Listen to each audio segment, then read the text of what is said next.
വിശുദ്ധ യോഹന്നാൻ അറിയിച്ച സുവിശേഷം 8-ാം അധ്യായം 31 മുതൽ 36 വരെയുള്ള തിരുവചനങ്ങൾ. തന്നിൽ വിശ്വസിച്ച യഹൂദരോട് യേശു പറഞ്ഞു, എന്റെ വചനത്തിൽ നിലനിൽക്കുമെങ്കിൽ നിങ്ങൾ യഥാർത്ഥത്തിൽ എന്റെ ശിഷ്യരാണ്. നിങ്ങൾ സത്യമറിയുകയും സത്യം നിങ്ങളെ സ്വതന്ത്രരാക്കുകയും ചെയ്യും. അവർ അവനോട് പറഞ്ഞു, ഞങ്ങൾ അബ്രഹാത്തിന്റെ സന്തതികളാണ്. ഞങ്ങൾ ഒരിക്കലും ആരുടെയും അടിമകളായിരുന്നിട്ടില്ല. പിന്നെ എങ്ങനെയാണ് നിങ്ങൾ സ്വതന്ത്രരാക്കപ്പെടും എന്ന് നീ പറയുന്നത്? യേശു പ്രതിവചിച്ചു, സത്യം സത്യമായി ഞാൻ നിങ്ങളോട് പറയുന്നു, പാപം ചെയ്യുന്നവൻ പാപത്തിന്റെ അടിമയാണ്. അടിമ എക്കാലവും ഭവനത്തിൽ വസിക്കുന്നില്ല, പുത്രനാകട്ടെ എക്കാലവും വസിക്കുന്നു.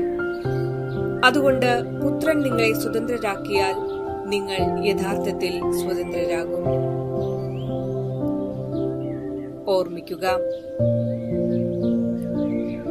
കാണുന്ന കാടെല്ലാം എന്റേതാണെന്ന ഗർവോടെ തല ഉയർത്തി കാടാകെ വിഹരിച്ചുകൊണ്ടിരിക്കുന്ന കാട്ടാന. വഴിയിൽ തടസ്സമായി നിന്ന കുറ്റിച്ചെടികളെയും ചെറുമരങ്ങളെയും അവൻ വേരോടെ പിഴുതെറിഞ്ഞു. അഹംഭാവത്തിൽ തലയൽപ്പം കൂടി ഉയർത്തി നടന്നപ്പോൾ നിലത്ത് ശത്രു ഒരുക്കിയ ചതിക്കുഴി അവൻ കണ്ടില്ല.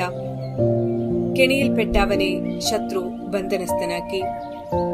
പിന്നെ അവന് ശത്രുവിന്റെ ആജ്ഞകൾ അനുസരിക്കേണ്ടി വന്നു. അങ്ങനെ അവൻ നാട്ടാനയായി. താനൊരു കാട്ടാനയായിരുന്നുവെന്ന സത്യം അവൻ പാടെ മറന്നു. ഒരിക്കൽ അവന്റെ കഷ്ടതകൾ അകലെ നിന്ന് ദർശിച്ച മറ്റൊരു കാട്ടാന അവനരികിൽ വന്നു പറഞ്ഞു, ബോഷ, എന്തിനാണ് നീ ഇങ്ങനെ ക്ലേശിക്കുന്നത്? നീ നിന്റെ സത്തയെ തിരിച്ചറിയുക. നീ നാട്ടാനയല്ല, കാട്ടാനയാണ്. നീ നിന്റെ യഥാർത്ഥ ഭാവത്തിലേക്ക് തിരികെ വന്നാൽ നിന്റെ ബന്ധനങ്ങളും നിന്നെ ബന്ധനസ്ഥനാക്കിയവനും നിന്റെ മുൻപിൽ അടിയറവ് പറയും. അപ്രകാരം നീ സ്വതന്ത്രനാകും. ഈ വാക്കുകൾ നാട്ടാനയ്ക്ക് വിശ്വാസമായില്ല. അവന്റെ തനിമ അവന് നഷ്ടപ്പെട്ടിരുന്നു.